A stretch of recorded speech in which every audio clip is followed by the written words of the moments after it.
Did you know that there's a window that dictates how you see the world? It's called your window of tolerance, and understanding your window of tolerance and what causes that to contract and or expand helps you be more resilient in life and helps you understand your nervous system triggers so much better. My name is Heather. If we've not met before, I'm a late diagnosed ADHD and autistic human, and I'm also a certified therapeutic trauma-informed yoga instructor, and I work with people who have frazzled nervous systems, and I definitely understand a frazzled nervous system and the expansion and contraction of that window of tolerance as it relates to our outer and inner experiences. Everyone has a window of tolerance, how they experience different things in their life and what they can tolerate as far as how those experiences affect them. Visually, you can imagine it like a circular portal window, let's say. And in this round window are all of your comfortable nervous system experiences. It's when your nervous system is at its most relaxed. It's when you are at your most, say, capable, you feel your strongest. That would be you are living squarely within your window of tolerance. But there are things that push us outside of that window of tolerance, and those experiences can push us into one of the four fight or flight responses, which are fight, flight, fawn, or freeze. And different experiences will push you outside of that window. Let's say we divide it into fours, and each experience can push you further into that one of those reactive states. Expanding that window of tolerance allows you to process external stressors and internal stressors and maybe not push yourself outside of that window so far. Understanding the experiences that are within your window of tolerance and those that are without your window of tolerance helps you to live a more ease-filled life and to be more resilient in the things that you experience.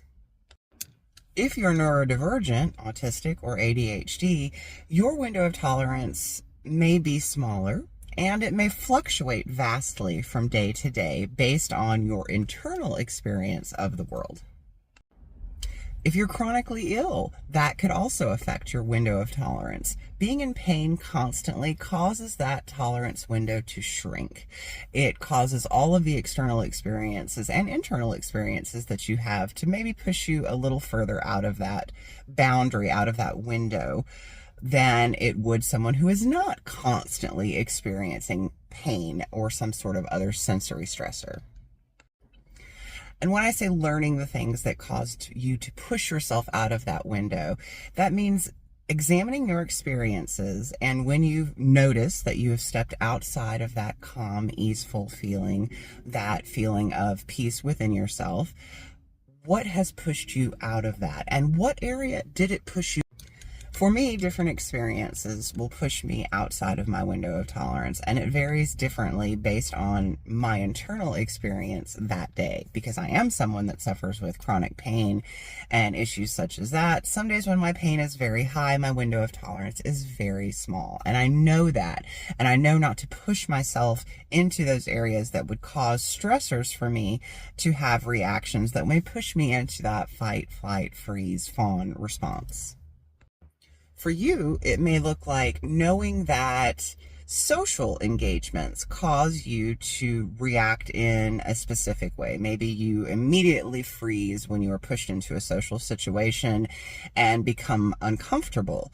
What can you do to expand your window of tolerance around that specific thing?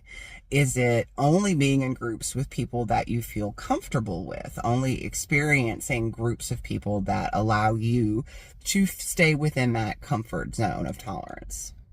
Examining how you react to experiences allows you to understand your comfortable window of tolerance and not stress your nervous system every day unnecessarily.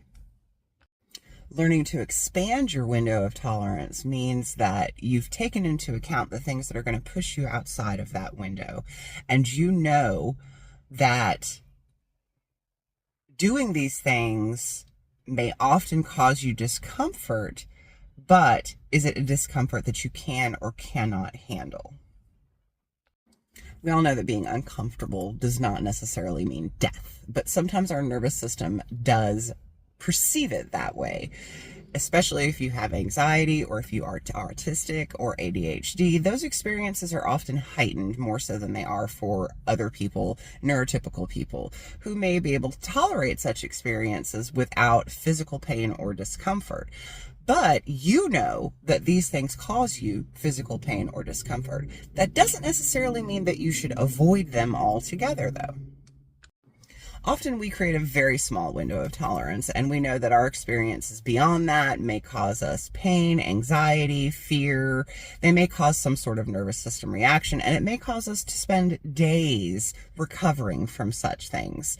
But learning to expand that window of tolerance and to kind of push beyond the experiences that you perceive will cause you pain and allow yourself to navigate those experiences with this understanding that I am expanding my tolerance in this particular area. And if I can't do it today, that's okay. That doesn't mean that I can never do it. It just means that maybe my window is very small today, and I need to take that into account before I push myself into experiences that I'm trying to expand it. Ideally, if you want to expand your window of tolerance, you want to come to it from a place where you are already in that safe nervous system state. You don't want to try to push yourself into experiences when you already know that you are overwhelmed, that you are stressed, that you are physically in pain. That's not the day to try to expand that window of consciousness, that window of tolerance. And if you are an autistic person and you have suffered from autistic burnout, you understand that that window of tolerance has shrunk greatly. Your experiences are heightened and your responses to those experiences are heightened because that window of tolerance is so small. And part of healing autistic burnout is learning to expand that window of tolerance by taking things and breaking them down experientially. Each different thing, not the whole day's worth of things, and how did that compoundly affect you, because that is something that you have to understand too. It's not just going to be one thing that pushes you outside of that window of tolerance. It's not going to be one thing that pushes you into fight, flight, freeze, or fawn. It's going to usually be a compounding effect of different experiences that you've had and your internal experience that day that cause you to become dysregulated and push outside of that window. But learning to understand your personal window of tolerance, work within that, and expand it as you feel comfortable and safe to do so is the best way to learn how to be more resilient. And that is something I think we would all like to do. Thank you for listening to this short video. Thank you for any interaction that you may provide. And if you like this kind of information, please follow along, subscribe, leave me a comment. I really do appreciate all interaction that I may receive. And I am looking to find community and provide information on autism, ADHD, and how those things affect us and our nervous systems, and how to help ourselves, because honestly, the world is not equipped to help us right now. It does not understand our experiences, and most of the information out there comes from people that do not have the same internal or external versions of the world that we do.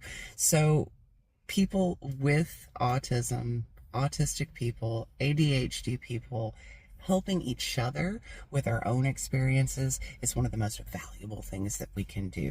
So I appreciate your joining me on this journey of helping expand our windows of tolerance and other things that'll help us be more comfortable in our bodies and more comfortable in our everyday existences and our lives. Thank you so much for joining me.